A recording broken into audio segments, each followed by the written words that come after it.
Welcome to the 6th lecture for abnormal psychology. This week in this lecture we're going to be talking about obsessive-compulsive disorder and other related disorders. Just a reminder, there are 2 other videos that you'll need to watch for this week, both of them posted to Moodle along with this video lecture.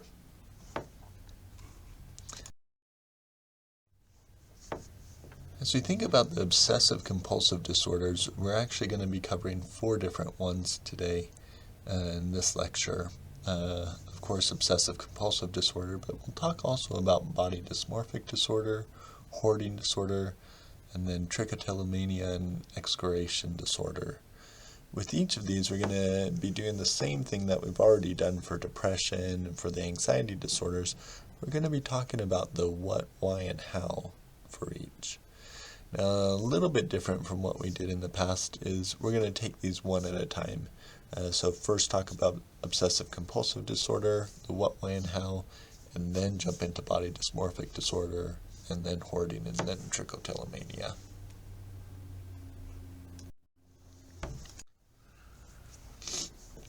With obsessive-compulsive disorder, there are 2 main components as you think about the symptoms and what meets criteria.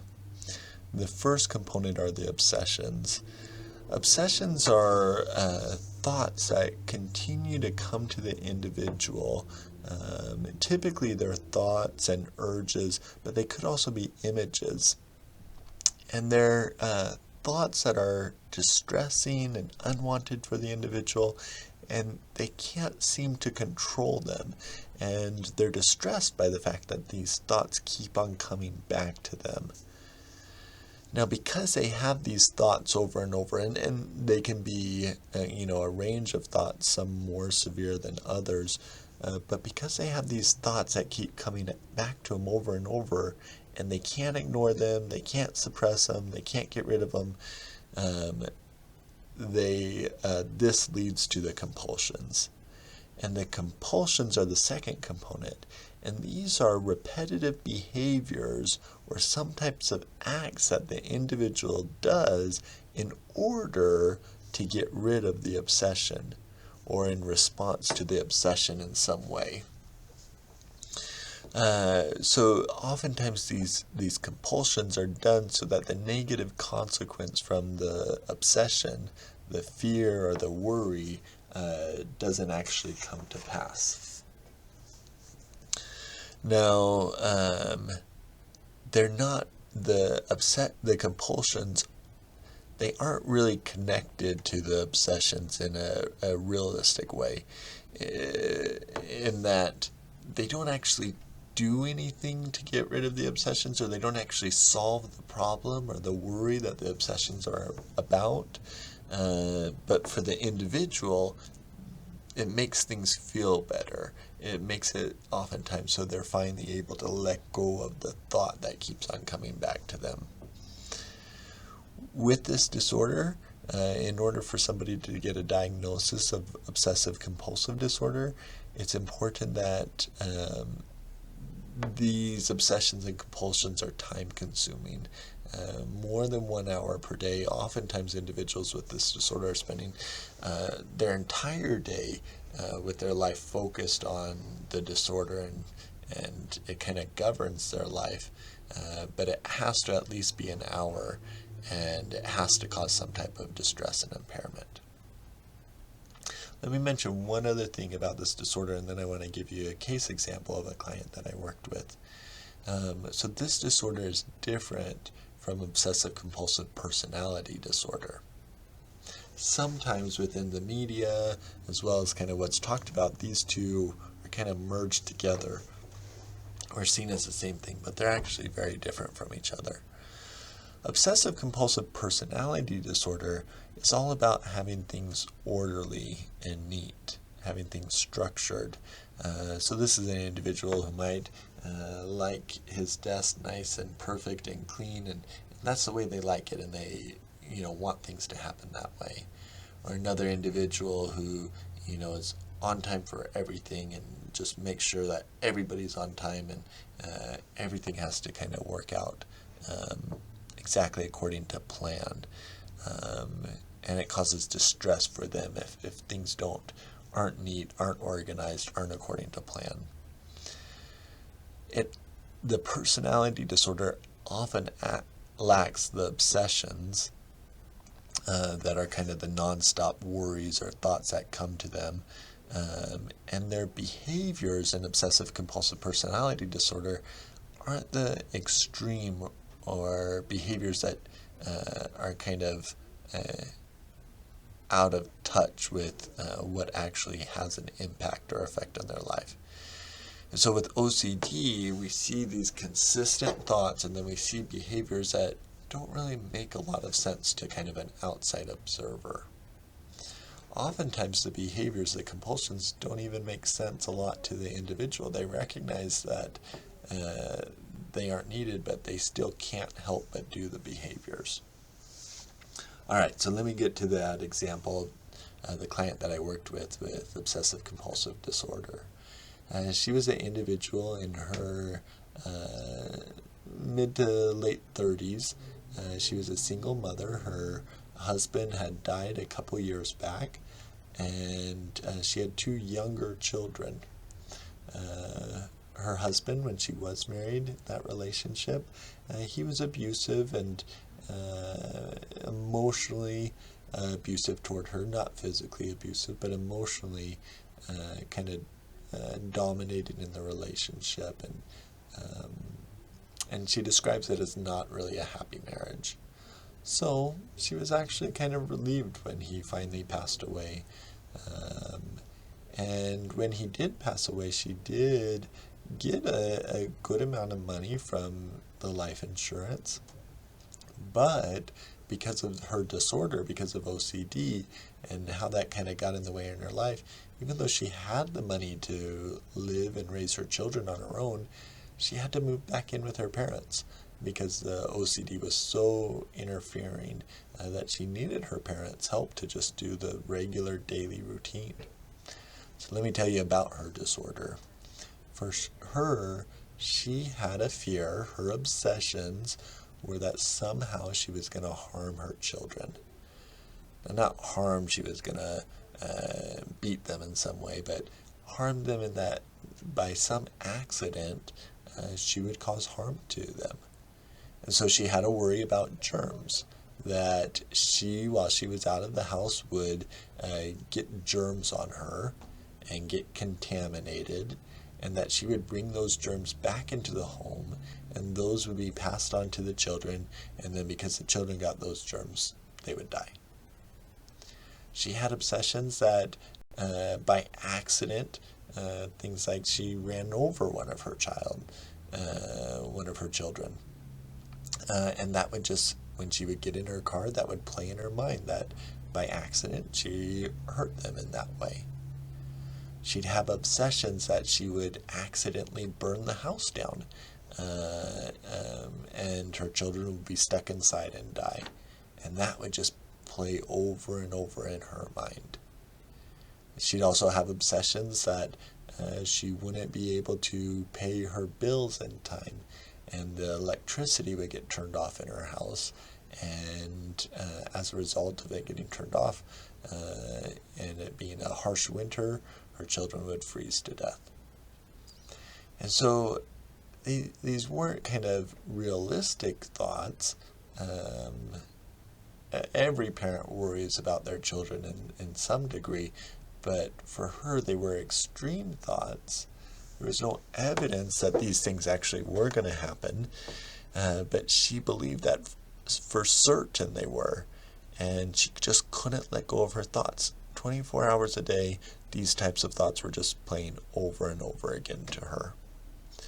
Now, because she was having these types of thoughts, she forced herself to then do compulsions or ritual behaviors to counteract them. So, for example, the worry about germs. Whenever she would go out grocery shopping, as soon as she came home from the grocery store, she would take every single item that she purchased, and she'd take it over to the sink and she'd wash it. every single can, every single bag, every single anything. If it was in a wrapper or not, she would wash it at the sink. And so that ritual of doing that would take her often 2 to 3 hours after she was done at the grocery store.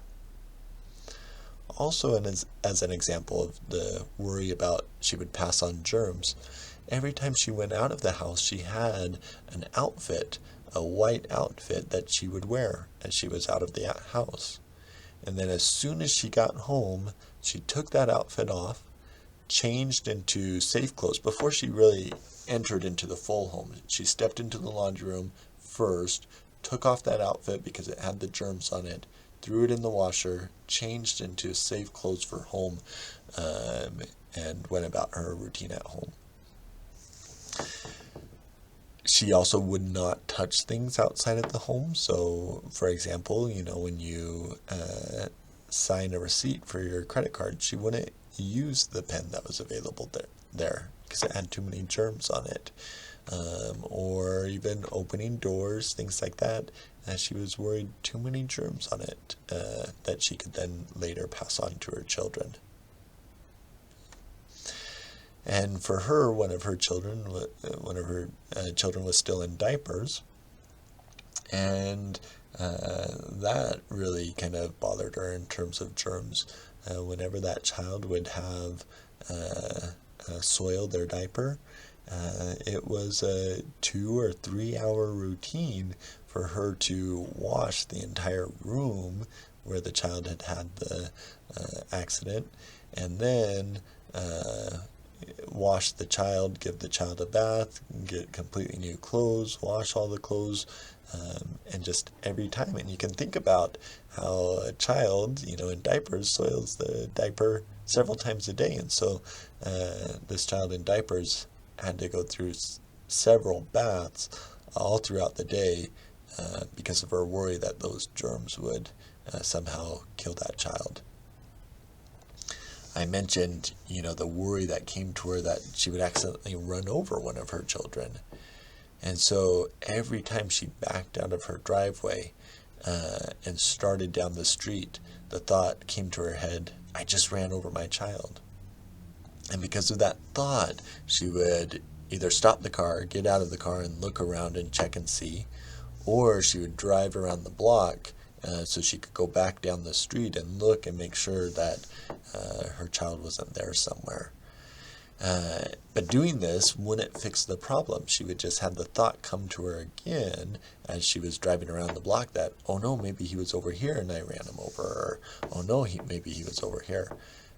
And so she just had to keep on checking the street to make sure that he was actually safe. I mentioned the obsession that would come to her about burning her house down. As a result of that, she had a nighttime routine where she would go to every room in the house.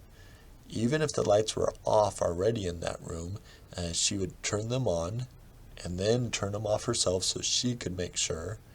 And then she would do that 100 more times in each room of the house so she could be certain that the lights were off.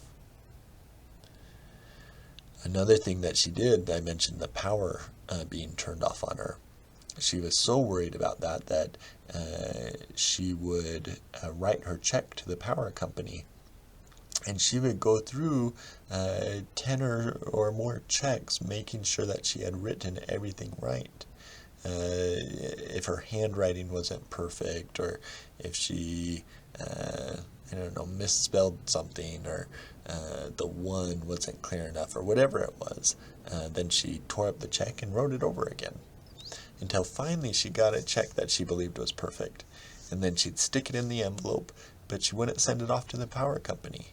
Instead, she put that envelope on her desk, didn't seal it, and then day after day she would open it back up and look at that check again and make sure that it was the correct amount and that it was written clearly enough, and just checking it over and over again.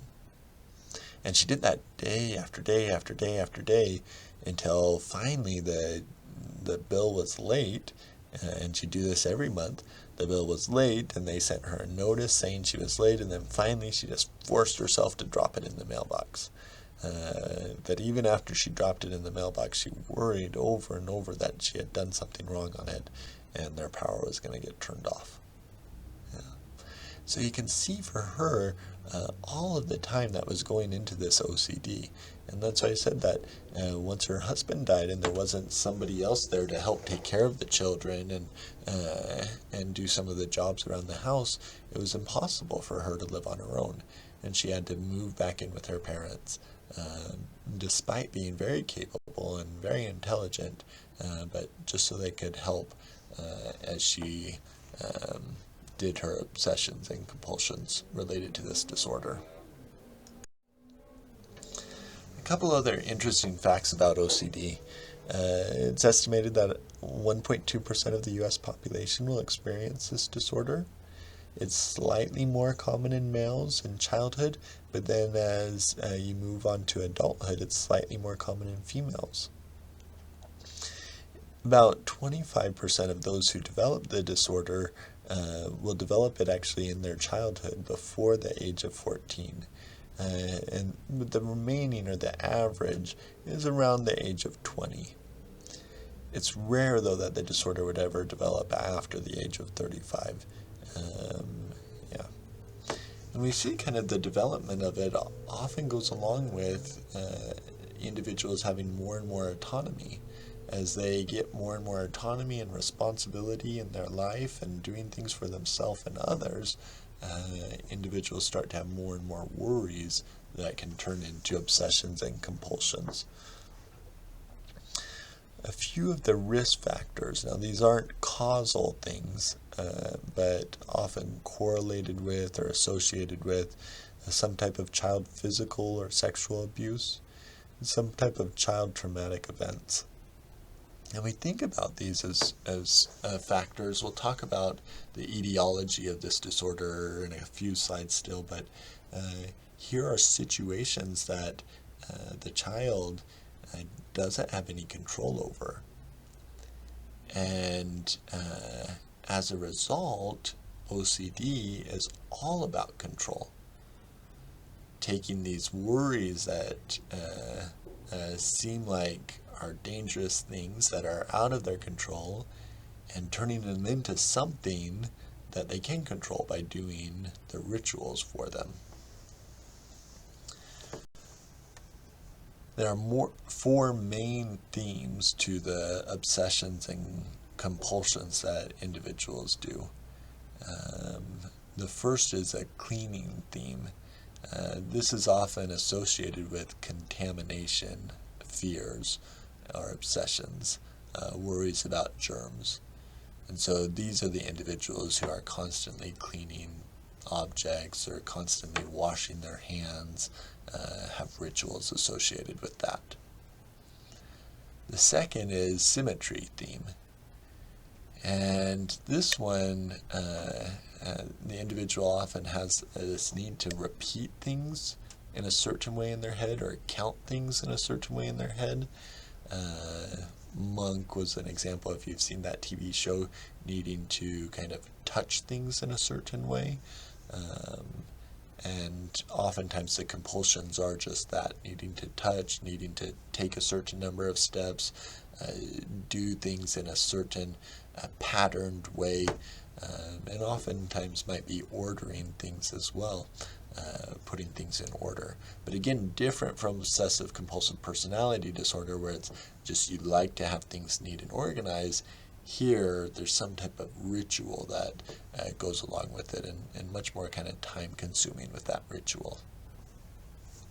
The third main theme is forbidden or taboo thoughts. Things that the individual feels like they shouldn't think about or can't think about, but keep on coming to their head. And oftentimes these individuals have very religious compulsions, so rituals that they do that are extreme for their religion. They are spending lots and lots of time doing kind of these types of compulsions. And then the fourth and final one is a harm theme. They fear of harm, fear that they might be in harm's way themselves. They might get hurt, or they might harm somebody else. And these can often be the checking compulsions, like checking the lights, checking whether or not you've run over somebody, things like that. So you can see that although there's these themes that are nice and clean for an individual, they can have several different themes associated with their disorder. The example that I gave you had both cleaning and harm themes to her disorder. So why does this happen? Well, first we want to consider that there is a biological component to it, and a very high kind of estimated biological component. It's estimated that about 29% is associated with genetics.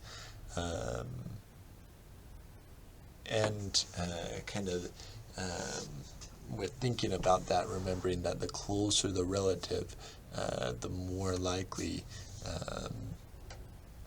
symptoms are to show up for yourself if they have OCD as well.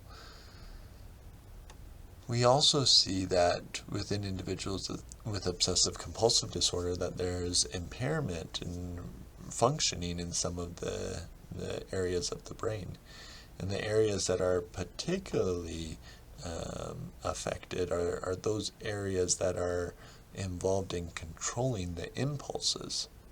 And so damage is often seen in the basal ganglia, as well as the error detection areas of the brain tend to be hyperactive. And so the brain is not able to control the impulses or control kind of the behaviors as much, but they're detecting a lot of problems, and those are the obsessions that are coming to them. So they're detecting all these problems. As a result, they have these impulses to correct them or do something about them that they just can't seem to stop doing. Important to recognize with all of this that this is based on preliminary evidence only, and it's correlational evidence, not causation. So we don't know if the impairment in the brain is causing the OCD, or the OCD somehow has caused the impairment in the brain, or really what is causing the other. There are also a couple different psychological models in thinking about OCD. The major one is the cognitive behavioral model. According to the cognitive behavioral model, an individual starts with rigid, intrusive thoughts. Somehow they get these thoughts that something is dangerous. It could be that they were taught that at some point, or they had an early experience seeing that something was dangerous. But somehow they get this thought, and it really stands out to them. Now, when they had that thought, they automatically can pair a certain behavior with that thought kind of going away. So, for example, if I had this worry that I'm going to somehow harm others, and then I take 3 deep breaths, and at the end of that 3 deep breaths, those thoughts go away. So like we talked about with anxiety now, that behavior has been paired with getting rid of those thoughts. And so next time that thought might come to my mind, I might think, oh no, here's this yucky thought. I don't want to have this thought anymore. And I can do my 3 deep breaths to automatically get rid of the thought. But the problem is, taking those deep breaths doesn't actually fix anything in terms of making it more or less likely that I'm going to harm somebody. And it's more of a superstitious kind of belief. But it solved the problem of reducing the worry, getting rid of the problematic thought that I didn't want to have anymore. So it becomes reinforced. And each time that behavior is paired with getting rid of that thought, it does 2 things. One, it makes the thought more likely to come back, because it makes it so there's some type of superstitious way of getting rid of it, that I'm not really in control of that thought, more so it controls me type thing. And so it comes back more and more often. But then second, it makes it so I more and more have to do that behavior in order for the thought to go away. And oftentimes it makes it, over time, get more and more of an extreme level. So maybe it's 3 times taking a breath to begin with, but then later on, as the thought comes back stronger and stronger, I may be up to 100 breaths that I need to do in the exact right way in order to make things safe and make it so I don't harm anybody. And that will make a little more sense as we get into kind of treatments and what we do for treatment of it, and how we kind of combat that development based on the cognitive behavioral model. The second one, less focus on the psychodynamic one, but I want to throw it out there since some people do kind of view obsessive-compulsive disorder this way. Some people see kind of the obsessions, the thoughts, are a result of some type of unconscious conflict. It's not in our awareness, so the thoughts are the things that come to us that are more in our awareness. And then the compulsions are kind of inadequate attempts to address that conflict. So if there's some type of conflict with a caregiver from childhood, there's going to be some type of thoughts that are a representation of that conflict that keep on coming back to me. And then the compulsions, rather than me fixing that with the caregiver and addressing that in kind of the appropriate way, I do some type of behavior that's more ritualistic to address that same conflict.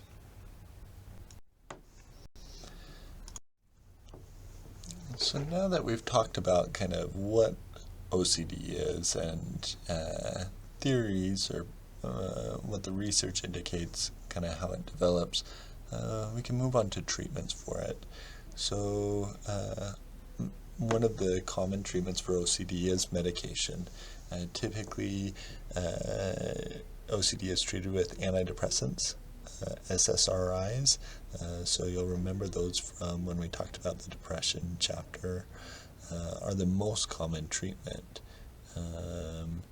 It's interesting that with these medications that they don't eliminate the obsessions, but they do make them more manageable. So the same thoughts are coming to the individual, but maybe in a toned down way, or a muted way, where the individual then has a little more control to ignore them, or to not focus on them, or simply to not act on them and carry out the compulsions. Unfortunately, with medications and OCD, once the individual stops taking the medication, we see a high relapse rate where the OCD returns just as strong as before when they first started taking the medication. The most common and most effective, based on the research, treatment for OCD is exposure and response prevention.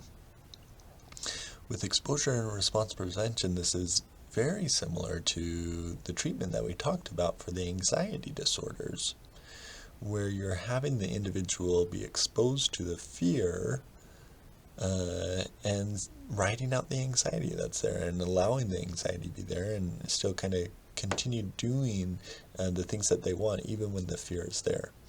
So, for example, as we talked about anxiety disorders, if a person has a fear of heights, you would have them develop a hierarchy and slowly be exposed to higher and higher kind of situations, and just sit in those situations and allow the anxiety to be there.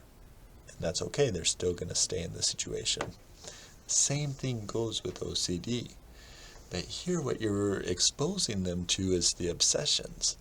So you're putting them in a situation where they're going to worry a lot about germs. if that's the theme of their fear. Or they're going to worry about harming others, or they're going to worry about whatever it is that comes to their mind with the obsessions. But then you make sure that they don't perform the compulsion. They don't perform that rituals to get rid of the obsessions. And doing that over time allows them to see that just because they have the obsessions doesn't mean that the bad thing is going to happen. And it's very unlikely that it ever would happen.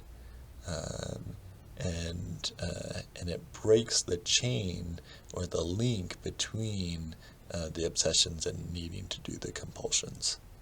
Let me give you some examples back to that client that I worked with. So for example, with her worries about germs, there would be therapy sessions when she would come in, and I would have her hold a pen that I had told her, it came from my desk, but I told her that I found it in the street. It was lying in a puddle in the street. Or we'd have her use a phone that was a public phone used by many other people, and she thought would have lots of germs on it. So just having her do those things and just sit with it without washing her hands or doing something to make sure that the germs weren't there. Same thing, we built in kind of structure into her home life where she was going to make sure that she didn't wash her groceries when she came home. Or, for example, with the bill paying, we had her bring a bill in, and in the therapy session, write just one check, seal it in the envelope, and leave it with me to put in the mail. And that was it. She couldn't check it over again. So even though the worries are still coming, and we want them to come with this treatment, we want them to come on really strong, we want the client to not act on them and see that the bad things aren't going to happen. In addition to addressing the behavioral component to it, we have to somehow start to address the obsessions. And there's kind of two ways to address those obsessions. The first is really through a cognitive approach, where we break the thoughts down and look at specifically what they are, categorize them, and then look at the evidence for them. So look at the evidence for this client that I've been telling you about. What's the likelihood that your house actually would burn down if you didn't turn off the lights? What's the percentage that would happen? And having her see that, well, it's 1 in a million, or whatever the percentage might be. And so on for each of those thoughts, and trying to replace the automatic thoughts with more rational, kind of logical thoughts. The second part to kind of gaining the insight is really understanding the source of some of the worries. Seeing if you can identify any early trauma or abuse or situations that had happened that led to some of the fears that are now present. And then having the individual kind of process some of those thoughts and worries related to it. So for example, with this client, she had that fear of harming her children. And as we worked together, I discovered, as she shared with me, that when she was married, first married, her husband was more abusive, physically abusive and emotionally abusive than he was toward the end of the relationship.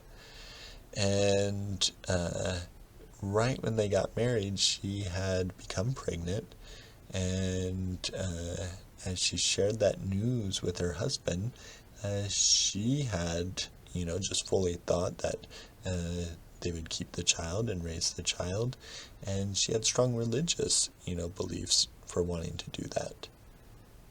But her husband told her no. Her husband told her she had to have an abortion. And for her, that was a huge kind of trauma and kind of his, in her mind, forcing her to do that.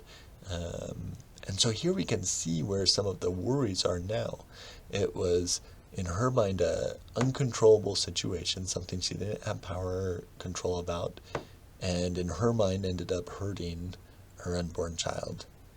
And so now she carries with her that worry that there's going to be these uncontrollable things that are going to happen that are going to cause her to hurt her children. And so makes sense, how that would fit together. And so helping her process that initial experience and kind of come to grips with it, then can free her up from a little bit how it's playing out in her life over and over with the OCD. All right, so that's obsessive compulsive disorder.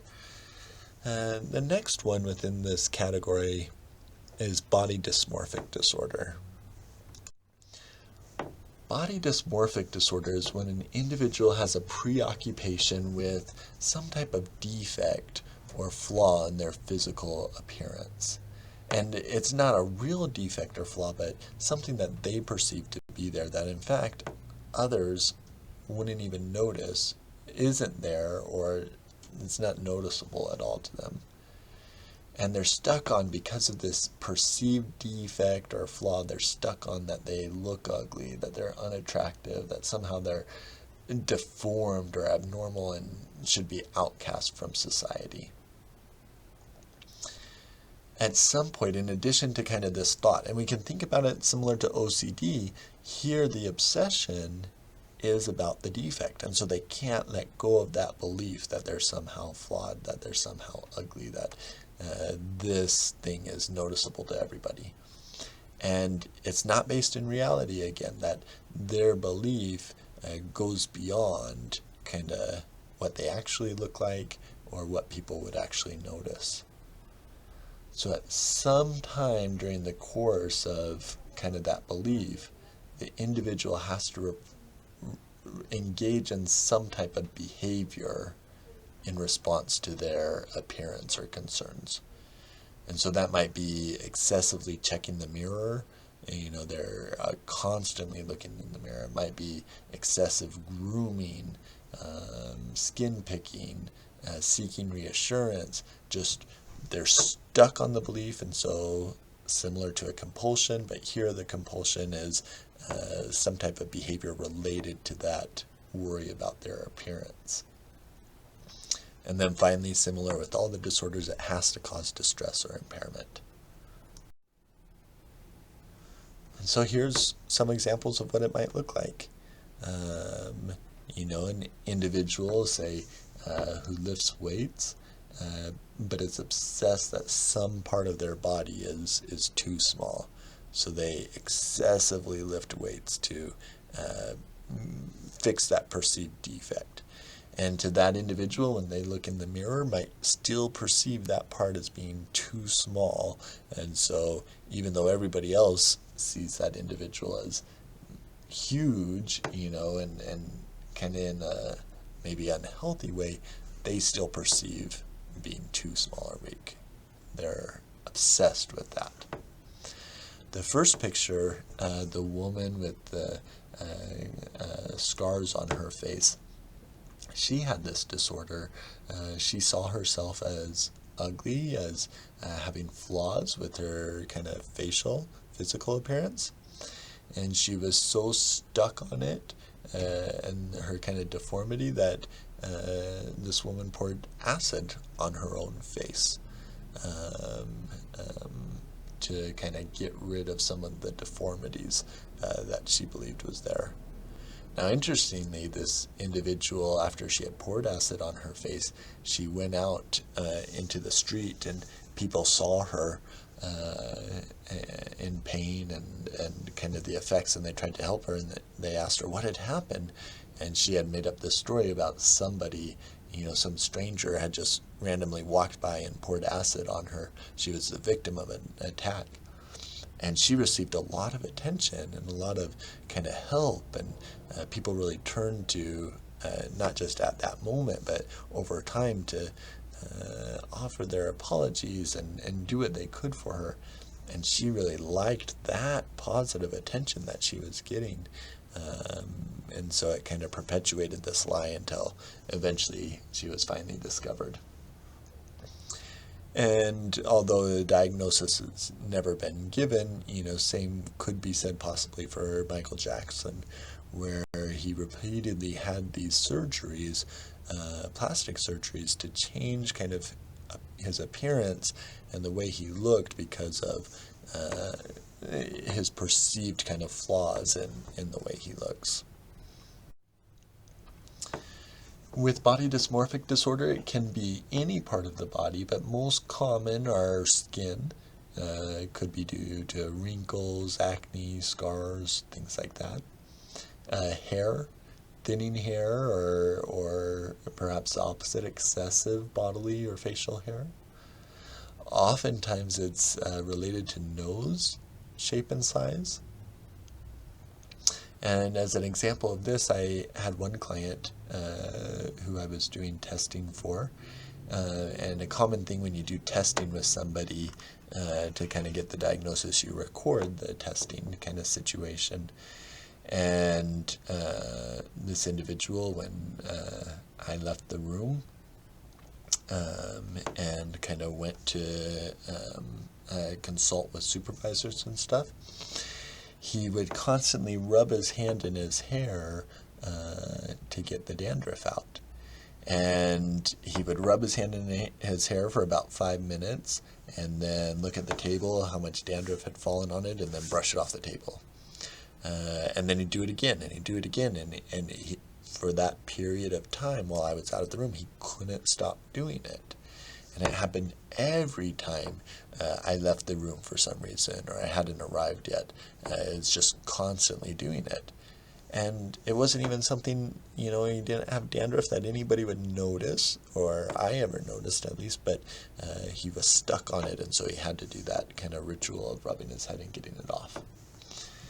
Now this worry, like I mentioned before, it has to be impairing, and usually we're talking about 3 to 8 hours a day somebody spends on the worry about their body. So no one believes that they're kind of physically without defects or perfect. That's normal, but when it spends 3 to 8 hours a day is when we see it at the level of a disorder.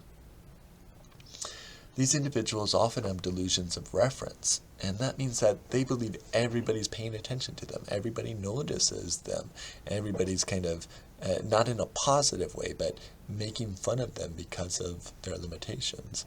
A little bit the opposite of, say, narcissistic personality disorder, where they believe everybody's noticing all their positives and how great they are.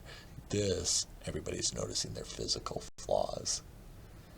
It is slightly more common than OCD, estimated about 2.5% of adults, but that's much higher in individuals who use plastic surgery.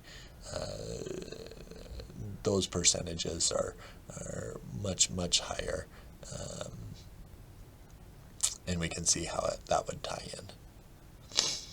One interesting thing to think about, and you don't maybe not have the answer to it yet, but start thinking about it now and as we come to eating disorder chapters. In the DSM, it really puts this as something different from anorexia. With anorexia, though, we have a similar kind of thing happening. The individual sees themselves in an unrealistic way. They see themselves as being more overweight or larger than they really are. And so they go to these extreme lengths, and it occupies, all of their time to get thin and stay thin. And so it could possibly be that anorexia is a form of body dysmorphic disorder, but just one that kind of is more common and we know much more about, and so we can call it its own disorder. So treatment for this one. First off, let me say that these individuals usually never present for treatment. They don't seek it out on their own, but sometimes it's forced upon them. Either family members recommend it to them, or they're having significant medical concerns, or maybe a plastic surgeon before they perform the surgery might say, I need you to talk with a psychologist, things like that. When they do get into treatment, again, SSRIs are often used, but then a cognitive behavioral approach, beginning with kind of psychoeducation about the disorder, and then really focusing on the thoughts, identifying what are those beliefs about their looks, as well as about how others are going to be paying attention to them, and what it means to maybe have a big nose or be balding or whatever.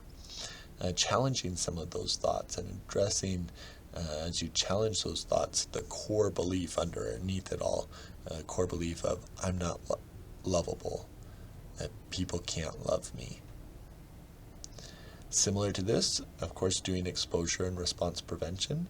And again, the exposure thing that you want them to pay attention to is the possibility that maybe they do have a physical kind of flaw, but then not allowing them to check it or fix it in some way. And so maybe, for example, in these individuals, you might have them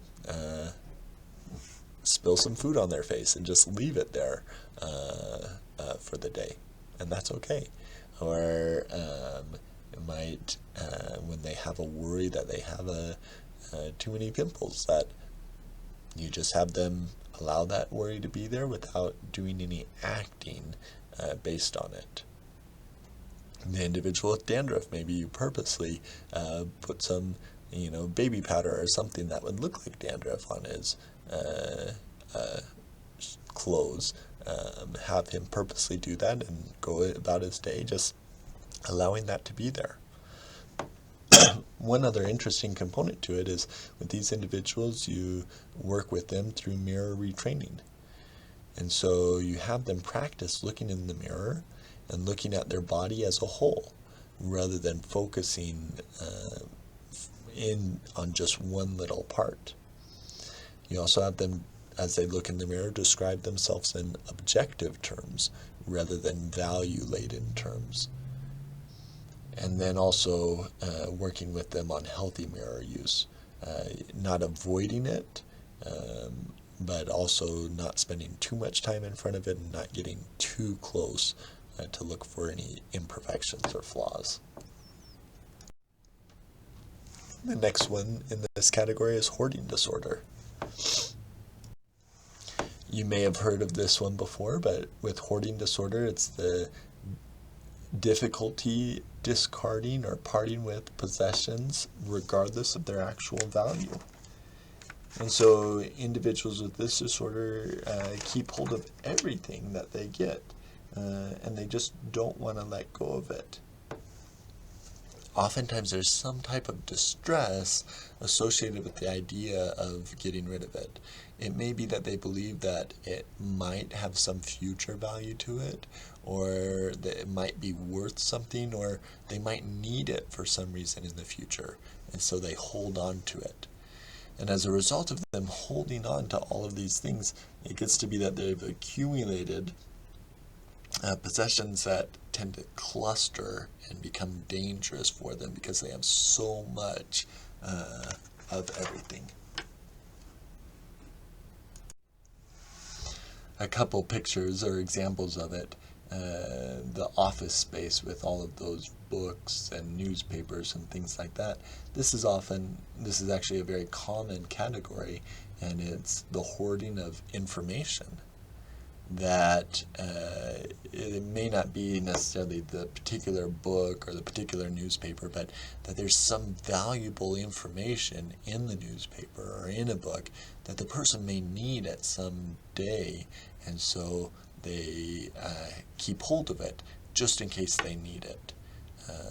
Interestingly, in a situation like this, if the person ever did need some information, how could that individual ever find it, in a mess kind of like that? And I don't know if you've ever been in any professors' offices on campus, but you may run into one or two professors with offices that kind of look like that, stacks of information around. In the other example, it's more kind of trinkets, things that the person believes might have some monetary value or something like that. you can see just stacked all over. And for this individual in the picture, it's about kind of glass objects there. But with this, again, these pictures are two kind of neat examples, relatively neat. But oftentimes it becomes so much stuff that it becomes unsanitary, and the individual is kind of at a health risk or physical risk because of how much stuff is actually in their house that they're saving on to. So males and females are usually about the same levels of this, this disorder, but females more often have a version that's associated with acquisition. And so males more often just keep on to the things they have. Females are more often would buy new things that fit within kind of what they're trying to keep. It's estimated that 2 to 6% of the population, but often worsens over time. So about 15% of older adults actually have this disorder. Now it's a little unclear with that percentage what is kind of as normal kind of development as we age, the disorder comes out more, or cohort. And what I mean by that is it may be that older adults who lived during the Depression or heard stories about the Depression from their parents would have a belief that, property and things like that are scarce, and there are times when you need every single thing. And so it makes sense that they would have a harder time letting go of some of those things. The three kind of main fears associated with this disorder are somehow being wasteful. If you get rid of something, it's not making the most of it. Somehow you might need that future object, or somehow you will need the information. And it's usually the individuals keeping useless items, so things like rubber bands or things like wrappers to something, or garbage, that most people would throw away. But it could be for valuable things too. But when they do it, it's important to remember that there is no kind of recognition by the individual of the relative value. And so let's say the individual has some nice watches. They would keep that mixed in with their garbage that they also feel is valuable and they have to keep hold of. One other kind of interesting way this shows up sometimes is it can be animal hoarding. It's less often seen, but possible, and usually when it is animal hoarding, usually more unsanitary, of course you can imagine, and individuals have less insight into that disorder and kind of greater health risk with it. So similar to the other approaches for OCD and body dysmorphic, we start with psychoeducation, and then we work through a form of kind of challenging the thoughts related to it and practice exposures. And so with this, you teach them about the disorder and kind of what's going on for them. You help them learn to recognize their values and motivation behind trying to save everything, but also their values and motivation behind kind of getting rid of some of the stuff. And so, for example, you may have an individual who's saving stuff because it reminds her of her family. And so she values really family relationships, and so she's saving anything that might be associated with family. But because the individual has so much stuff, there's not room for family to come to her home, to visit her, to spend time with her. And so helping her see the good and the valuing of family, but then helping her see how the hoarding can actually impair what she's hoping to get, the most important things to her. Then also there's, for treatment of this, a component of skills training, where you're helping the individual learn better what does have value, what doesn't, what's good to keep and not, and how are we going to keep those things organized based on their value. And then finally kind of challenging some of their beliefs about needing things and how important some things might be. And then with the exposures, practicing discarding things, having them actually do it. With this disorder, it's very important to focus on maintenance. You often see times where individuals will come in, family members and friends, to help the individual, and they'll go in their house and just throw everything away for them and kind of clean out the place. And that's great to begin with, but it hasn't really fixed the problem. And so within a matter of weeks or months, the house is going to be back to the same level that it was before. So you need the individual really to make that effort to discard, and you need to change their values and beliefs, and then continue to have them practice it over time. Okay, and finally where we're finishing today is with trichotillomania and excoriation disorder. These two very related, similar type disorders. Trichotillomania is focused on pulling one's hair and kind of recurrent pulling one's hair. They're spending several kind of hours doing this throughout a day. It takes up a significant amount of time. And even though, kind of there's negative consequences with it, they just can't stop doing it. Any repeated attempts to stop, they still do it. And the hair pulling, it's associated with their distress. They're more likely to do it at times of distress, but it itself also leads to more distress for the individual. Sometimes it's on the head, and you'll see that the individuals with this disorder typically will do it in a way that it can be covered up. So in the picture there, a very drastic kind of example where the individual has pulled out huge chunks of hair over time. And it's not they grab a fistful and pull it out, but just one at a time, and because they're spending so much time doing it, they have these huge bald patches. But you'll notice that she's done it in a way that she could comb her hair over it to hide the bald parts. But it could be other places on the body too. You see it a lot on picking the arm hair and picking that out, or it could be leg hair or any other parts of the body.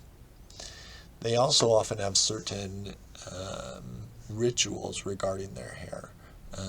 It's not just they pull it out and drop it on the ground, but some of them keep it, some of them do things like burn it, some of them eat it or put it in their mouth and kind of hold it in their mouth for a period of time.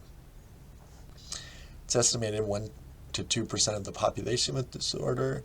It's seen more often than that in infants, but if it's seen in infants, they can often grow out of it, and the full disorder usually starts around puberty age. Now, the very similar disorder, excoriation disorder, is instead of pulling their hair, they're picking at their skin. And they do it so much that they end up having lesions or kind of scars and injuries kind of on their skin because they're picking so much. And they can't stop doing it. No matter how much effort they put into it, it's just over and over again, and ends up causing impairment for them. Here with this one, 1 to 2% of adults experience this disorder. They can be sometimes just picking at their healthy, regular skin, or perhaps they see minor skin irregularities or minor things that they're kind of picking out throughout the day and spending several hours kind of doing it. Same thing with trichotillomania, most often starts in adolescence. So the why and how do we treat it? Similar etiology, similar kind of why to OCD and other related disorders. There's the biological influences that play a role, but then there's some initial experience where picking at their skin or picking at their hair gets related or paired with a reduction of distress. And so it's stress relieving in one way to be able to do that. And you'll see it show up a lot more. The individual will have highs and lows in terms of how much they pick or pull. And if they're stressed, then the picking and pulling is going to come out a lot more. And it's kind of ironic that it comes out a lot more in times of distress and kind of can be soothing for one level of distress, but the picking and pulling itself is causing more stress for the individual. So you do similar treatments for this disorder as you do with OCD and the other ones that we talked about. Give them psychoeducation about the disorder, help them gain insight into why they might be doing it, and then exposure and response prevention. They're exposed to stressors when they usually might pick, but in ways you set it up so they can't pick or they can't pull anymore. So it might be something simple like having them wear gloves all the time, so it's physically harder to be able to do that. Or worked with a child who had this disorder, and we had the parents shave her head. And so she wasn't able to pick her hair. For her, she was a young child, but that period of time without being able to do it was enough to break that pattern that had already been developed. One other thing with this disorder is really focusing on what the stressors are to begin with, and helping them gain insight into those stressors in their life, and then helping them develop other coping strategies for those stressors. So it's not just they can turn to the hair pulling or picking at their skin. Okay, so hopefully you see a lot of overlap with things that we've talked about, not just with OCD, but also with what we talked about with anxiety disorders in general. Okay, and this is a good time for the code word for today. Let's go ahead and do trichotillomania in there. You don't have to spell it right, kind of a long word, but put in trichotillomania into the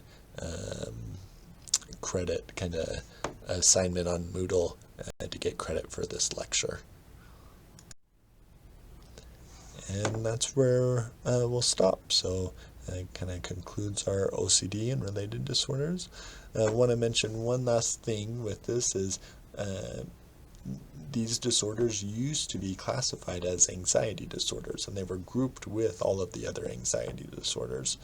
But now they're grouped on their own, one, because we know a lot more about them now, and they kind of cluster together these four disorders that we talked about, and have kind of a similar genetic component to them, and so now we really see them as their own category.